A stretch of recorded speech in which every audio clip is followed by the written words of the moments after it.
Hey guys, welcome back to the page. Here I'm going to go through today showing you the different things that I've done on this Dakota that I have.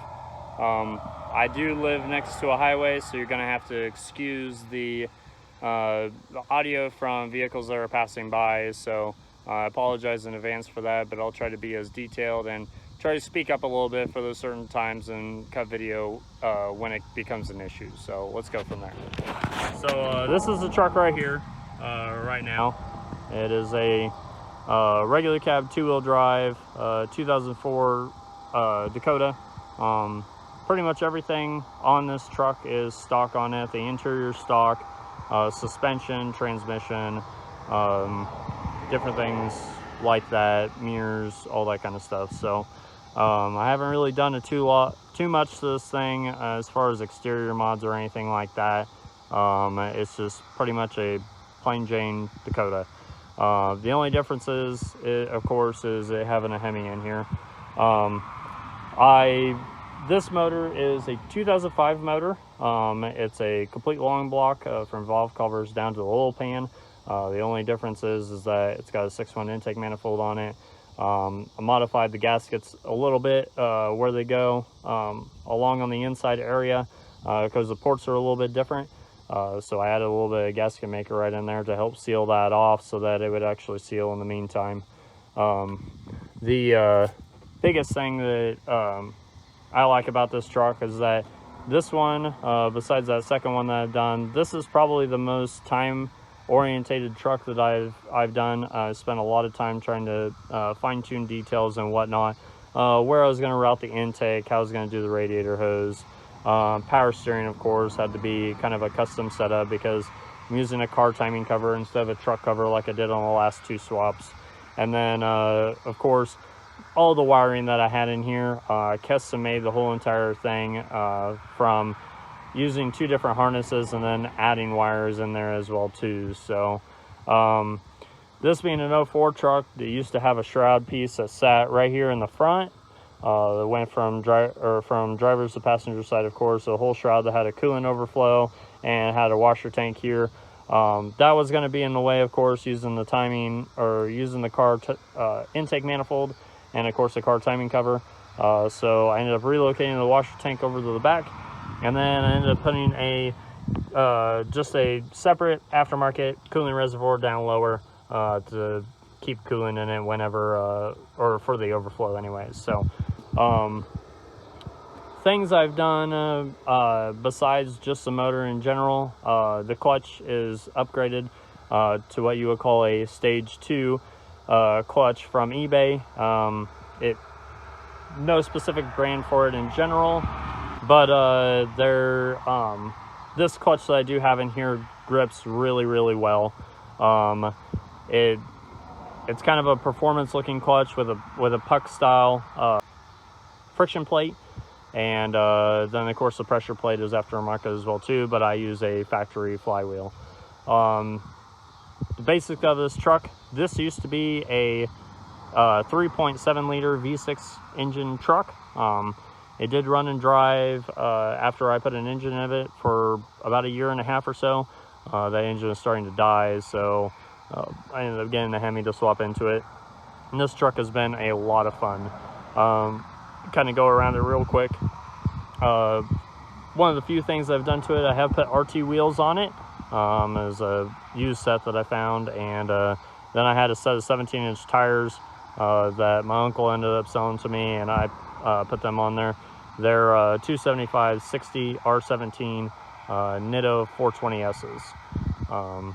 They perform really well on the dry, don't really handle too great for the power from, of course, a dead stop, because this truck works really well with a manual in it, of course. Right now, I just got done racing the truck this last weekend, so of course I have the tailgate, the bumper, the spare tire. I had all that removed before I took it. Got a custom license plate for it for Hemi swap, of course, so that's kind of a known deal. And then I have my drag radials on the back, my Mickey Thompson ET Streets that I ran out of the truck as well too for that.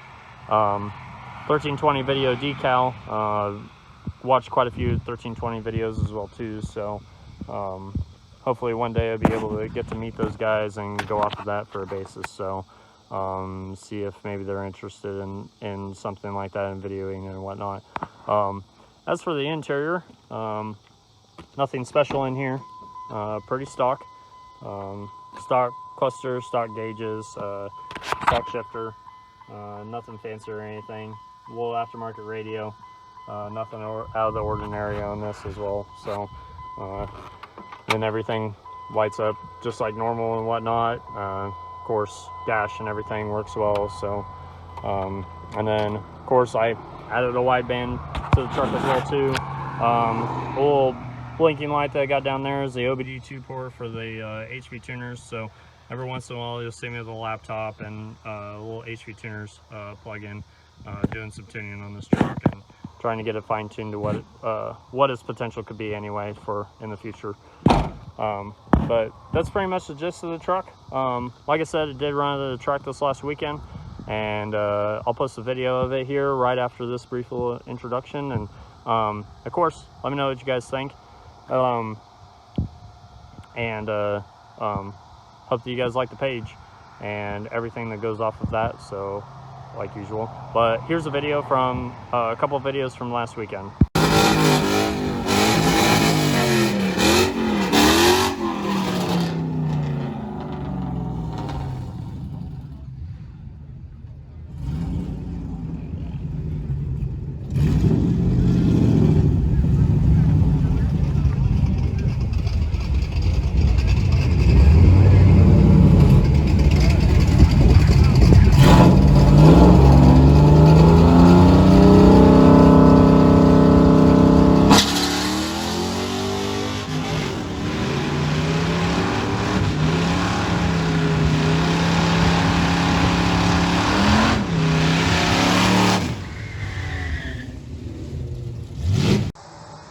Alright, so that video that you guys just saw was my best run that I ran that night. It was against a 392 SRT Jeep.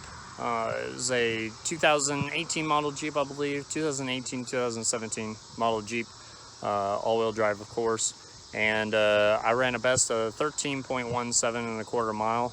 I'll post time slips right here. And truck did very excellent for that point. I did have really bad issues with traction when I was racing it. As far as my 60 foot, it ran a 1.81, and not too terrible, but there could be a lot more improvement from that because traffic.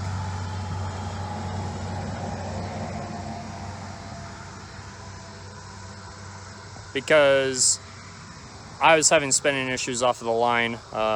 Have some homemade traction bars that I made for this thing, and tried fixing some of the axle wrap they had. When I first did a Hemi swap on this, any kind of launching in first, or sometimes even second gear and high RPM would cause really bad axle wrap and just cause an extreme amount of hopping from the truck anyway. And it was just a complete pain trying to get it to go. So tried to create a set of homemade traction bars that go from frame to the bottom of the axle. Truck still had some axle wrap. I'll show a photo of it doing it right here.